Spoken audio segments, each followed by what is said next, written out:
Meus queridos, a paz do Senhor, eu sou o diácono Claudino Machado e esta é mais uma das nossas pequenas reflexões com base na leitura diária da revista Lições Bíblicas da CPAD neste quarto trimestre de 2022, a lição dos adultos, que está tratando ou está estudando o livro do profeta Ezequiel.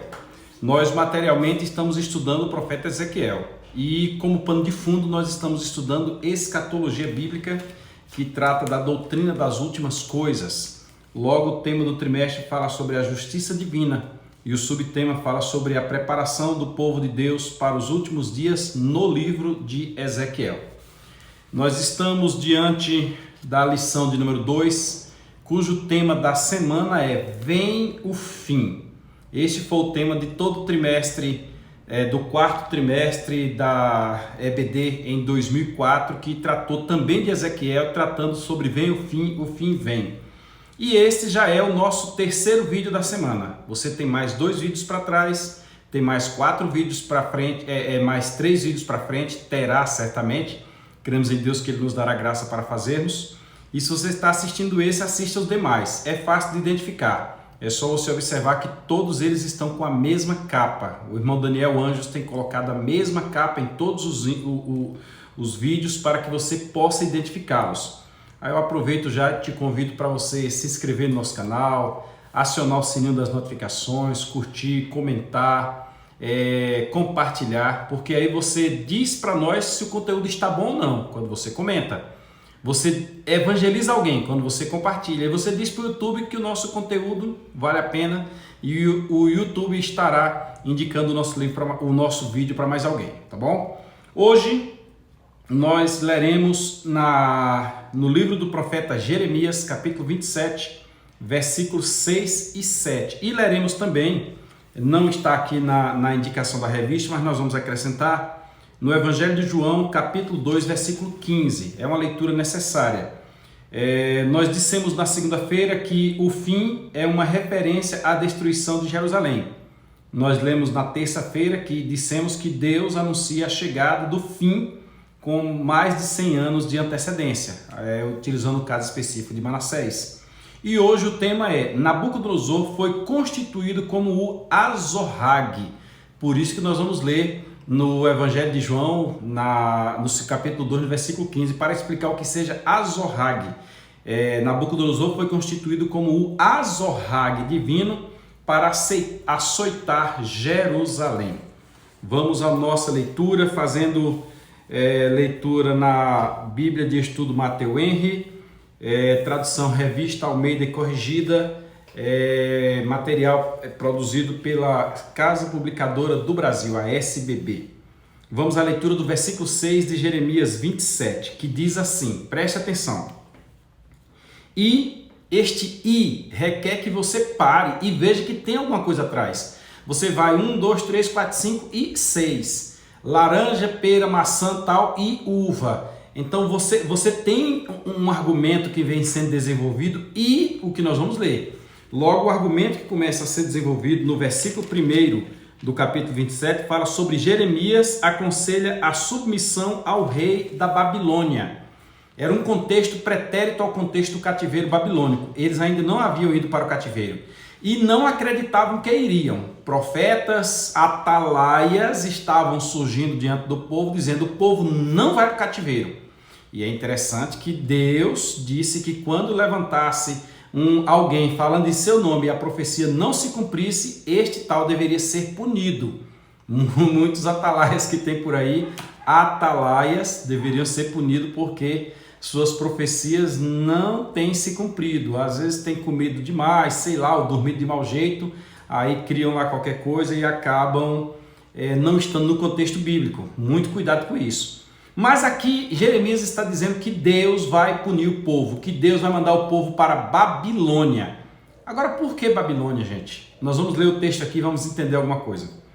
Versículo 6. E agora eu entregarei todas estas terras que vocês estão, nas mãos de Nabucodonosor, rei da Babilônia. E ele deixa muito bem claro quem é a pessoa para que quando a coisa acontecesse, eles soubessem que Deus estava cumprindo a sua palavra. Deixa eu te falar aqui, Deus sempre mantém tudo sob controle. Tudo está sob o controle de Deus. Ele ainda diz mais: Nabucodonosor, meu servo. Aqui eu fiquei um tanto preocupado. Por que Deus vai chamar um homem ímpio, impuro, um homem como Nabucodonosor de servo? Mas nós vamos compreender. E até os animais do campo lhe darei. Por que isso? Porque Deus é o Senhor de tudo. Alguns se enganam. Tem uma teologia da confissão positiva que você manda e Deus obedece, etc. Mas não, você está se enganando, engana-se a si próprio. Quem é o dono de tudo é Deus. Diz que os céus manifestam a obra de Deus e o fundamento anuncia a obra das suas mãos. Os céus manifestam a glória de Deus e o firmamento anuncia a obra das suas mãos. Do Senhor é a terra e a sua plenitude, o mundo e todos aqueles que neles habitam. No Salmo 136 você vê Deus com mão forte, com braço estendido, tirando o povo do Egito assim, mas arrebentando tudo, porque Ele pode. Ele levou o povo para uma terra que Ele fez, que Ele deu a Abraão, que Ele determinou os descendentes de Israel. Mas a terra é dele, tudo continua sendo dele. Está escrito lá em Gênesis: no princípio criou Deus os céus e a terra, Bereshit bara Elohim. Então Ele deu até mesmo os animais do campo a Nabucodonosor, para que o sirvam. Tudo iria servir a Nabucodonosor. Aí nós vamos para o versículo 7. E no versículo 7, enquanto que tudo vai para as mãos de Nabucodonosor, ele dá um limite em Nabucodonosor. Preste atenção. E todas as nações servirão a ele, Nabucodonosor, e a seu filho, e ao filho do seu filho. O filho de Nabucodonosor estava fazendo referência ao Evil-Merodach, e o filho do filho estava fazendo referência ao Belsazar, que é aquele da mão que escreveu sem auxílio de mãos. Nós já comentamos. Aliás, da mão que escreveu sem auxílio de mãos é o lançar da pedra. A mão que escreveu na parede, mene, mene, tekel, facim, medido foste em balança fiel e achado em falta. Ontem nós comentamos sobre isso, sobre a linha, sobre o prumo, sobre a balança. Mas Deus está dizendo: eu entregarei ao filho do seu filho, até que venha o tempo da sua própria terra. Por quê? Porque Deus estabeleceu um limite, 70 anos. O povo ficaria 70 anos no cativeiro. E quando terminou os 70 anos, este cativeiro, este senhorio, ou esta subordinação debaixo de Nabucodonosor, encerrou. Quando muitas nações e grandes reis se servirão dele. Aqui nós, só para explicar, você vai ler lá em Daniel e vai encontrar que Belsazar era filho de Nabucodonosor. Não era filho direto, era um filho mais distante. Até parece que o próprio Belsazar não era filho, ele era genro, se eu não estou enganado. E a explicação é que todos os que estão abaixo são filhos, todos os que estão acima são pais. Tem gente no Novo Testamento que chama Abraão de pai Abraão. Então é nesse contexto. Mas é interessante que a nossa leitura diz assim. Observe aqui, ó. Nabucodonosor, está no texto, foi instituído como o Azorrague divino para açoitar Jerusalém. E eu não encontrei o Azorrague neste texto. Aí nós buscamos no Novo Testamento a expressão Azorrague. E eu vou ler para você aqui para depois explicar de que se trata. Evangelho de João, capítulo número 2, versículo 15, diz: e, quase do mesmo jeito, né?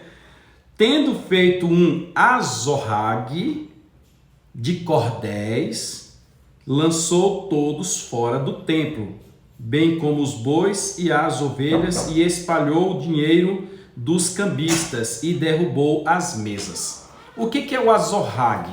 O azorrague é um chicote.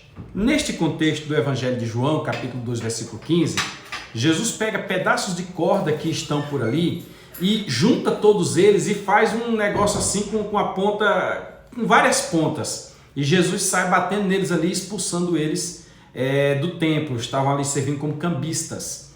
O que Deus está dizendo no Antigo Testamento por intermédio do atalaia Jeremias é que o fim viria, a destruição de Jerusalém viria, e Deus cumpriria isso por intermédio de Nabucodonosor. Deus usaria Nabucodonosor para chicotear o povo de Deus, o que aconteceu literalmente. Nabucodonosor foi tão cruel com o povo de Deus que não só chicoteou, manietou, bateu. Dizem alguns que os judeus saíram de Jerusalém até Babilônia numa fila indiana, um atrás do outro, nus. algemados e nus, dias e noite, andando a pé, aquela dificuldade. Eles não só foram açoitados, os reis, nós temos o exemplo na hierarquia dos reis, que o último rei teve seus olhos furados. Por quê? Porque o azorrague é utilizado para este fim. O que nos traz-nos à memória é que Deus está avisando ao seu povo. Preste atenção na aplicação do conteúdo. Deus está avisando ao seu povo. Oportunidade eu tenho dado. Eu quero que vocês obedeçam, como Deus fez lá atrás com Jerusalém. Ó Jerusalém, vocês vão me servir. Quando vocês entrarem na terra que eu prometi aos descendentes de vocês, a Abraão, a Jacó, a Isaac, Abraão, Isaac e Jacó, vocês vão me servir. Lá vocês vão ter que guardar os anos sabáticos, vocês não vão se contaminar com os povos daquela terra, etc, etc, etc. Mas Israel, quando entrou, esqueceu-se de Deus. Eles botavam pedras, tiravam pedras de dentro do rio, tiraram na travessia e colocaram num canto para servir de memorial, para que as crianças perguntassem: pai, o que é isso? E o pai dissesse: isso aí é uma memória de quando os nossos pais atravessaram o Jordão, porque tinha que lembrar. Há um texto que diz assim, eles perguntam e dizem: onde está o que foi feito dos milagres que os nossos pais me contavam? Onde está o nosso Deus? Cadê a atuação? Para lembrar que Deus havia feito alguma coisa por eles. Mas eles esqueceram-se. E por eles se esquecerem de Deus, Deus disse: eu vou usar Nabucodonosor. Vocês introduziram no meio de vocês idolatria, vocês introduziram tudo que vem da Síria, e agora eu vou cobrar de vocês, mandando vocês para o cativeiro babilônico. Aliás, da Síria não, da Síria. O que vem da Síria, e eu vou mandar vocês para a Assíria, para o cativeiro babilônico. E Deus assim usou Nabucodonosor como seu azorrague, como seu servo. Deus usa aqueles que são ímpios como servos para punir aqueles que são puros, aqueles que são seus servos por lhe desobedecerem.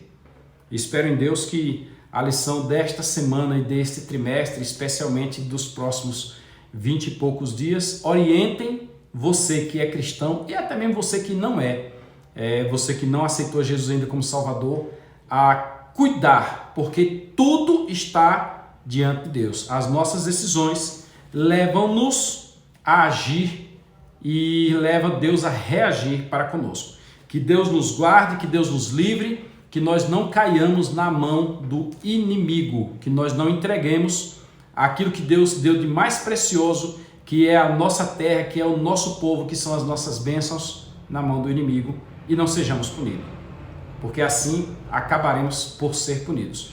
Deus abençoe a todos, fiquem todos na paz do Senhor e continuo dizendo, se inscreva no nosso canal. Amanhã, querendo Deus, nós falaremos sobre o livramento de Judá e Jerusalém. Pode acontecer se houver arrependimento. Se houver arrependimento, Deus muda o seu conceito. Conceito não, muda o seu propósito por causa do arrependimento. Ele já deixou claro: se o meu povo que se chama pelo meu nome se humilhar e orar e se arrepender dos seus maus caminhos e buscar a minha face, então vem a minha hora de agir. Fiquem todos na paz do Senhor.